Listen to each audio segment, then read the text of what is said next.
Hey guys, today we're going to go over the 4 rules of gun safety.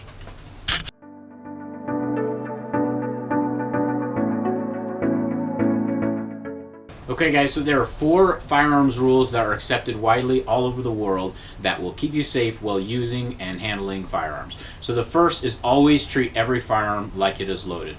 The second is always keep it pointed in a safe direction. The third is keep your finger off the trigger until you are ready to fire. And the fourth is know your target and what is beyond it. Now there are some nuances to each of those rules, and so I'm going to talk about them right now. Okay, so these 4 rules, there's built-in redundancy, so you have to break multiple of them in order to really seriously hurt or kill somebody. So for example, if your finger is on the trigger, but you're pointed in a safe direction, at least it's pointed in a safe direction if you do accidentally pull the trigger. If it's not pointed in a safe direction but your finger is off the trigger, well then obviously it's not going to go bang. So you have to break multiple rules, which is really nice. So let's start talking about each rule individually. So first off, you should always treat every gun as if it is loaded. So this is just a blanket rule that talks about if you're handling a gun, whether it's unloaded, not loaded, even if you're in the gun store and you're just checking out a gun, you should treat it as if it's loaded. Don't go pointing it around at people. So that's obviously really important. You'll even get to the point where you pick up an airsoft gun and you'll always keep your finger off the trigger and you'll treat it like a real gun, and then you realize, oh, I'm going airsofting. And yeah. So the second is always keep your gun pointed in a safe direction. So for example, with a rifle, it's pretty easy because it's super long, and so it's hard to point it next to somebody because it's really obvious. Same thing goes for a shotgun, especially if it's a full-length shotgun like this one. I mean, I couldn't even point it to the side over here because there's not enough room. It's very obvious to always keep a shotgun pointed in a safe direction. That's why I recommend that people start learning on rifles or potentially a shotgun, ideally just like a .22 rifle. But with handguns, it's so much easier for people to point a handgun at somebody.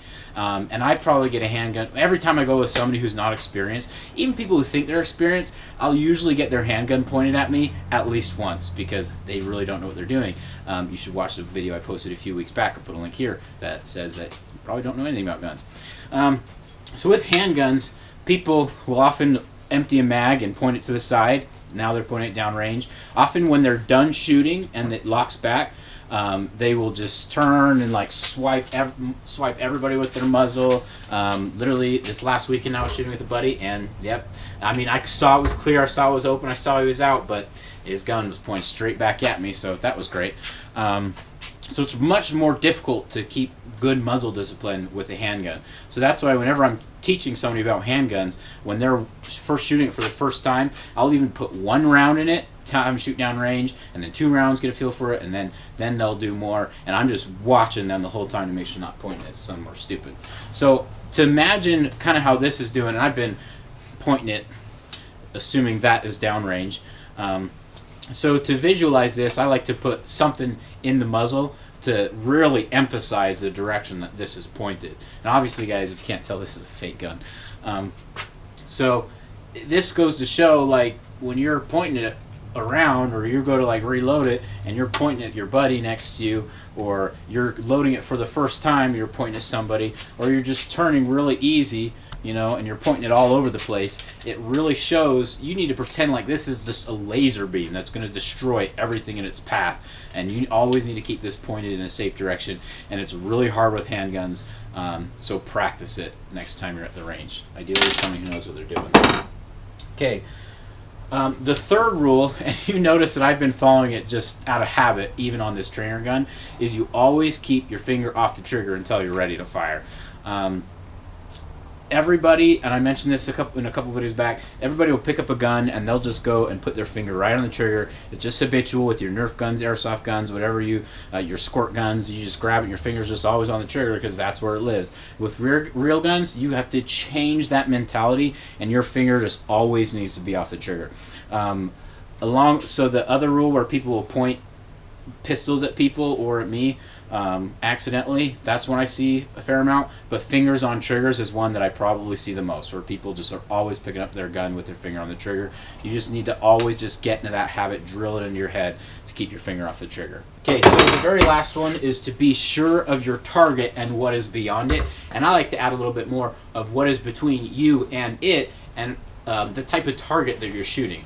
So, for example, if I'm at the range and I'm shooting my dueling tree, I know that next to that dueling tree needs to be completely clear because the lead will hit it and it'll just splatter out to the sides a good 20-30 feet. So it needs to be completely clear to the side of the range. If you're shooting up into a cluster of trees and you don't know what's behind or in those trees, or the trees just go into the forest, that's a really bad idea because there could be somebody back there, could be animals back there, there could be just things or people that you really don't want to shoot. So I like to always shoot into a hillside where I can clearly see my backstop. Also, I don't like shooting over roads or anything like that, so what's in between it. And then you want to know this type of target that you're shooting at. So, for example, if you're shooting at tannerite, you probably, even if it's, it has a safe backdrop, you probably don't want to be shooting at a pound of tannerite when it's only 10 feet away. You want to put that out like 100 yards or more. Same with steel targets. If it's like a mild steel target, and you're shooting with a rifle, it's going to crater and it's going to spit lead right back at you. So you need to know the type of target you're shooting at. Same with rocks. If you're shooting at a rock that's embedded into the hillside at 100 yards, who cares? That's not a big deal. But if it's a rock that's close and you're shooting at that, it's going to fragment and spew rock pieces back at you and all over the place. So you need to know your target, what is beyond it, next to it, in between it, type of target that you're shooting. So that is it for today's video on gun safety. There are other little rules like use the proper ammunition and all that kind of stuff. I'm not going to go over that today because if you follow these 4 rules all the time, religiously, the likelihood of you getting in an accident is extremely low.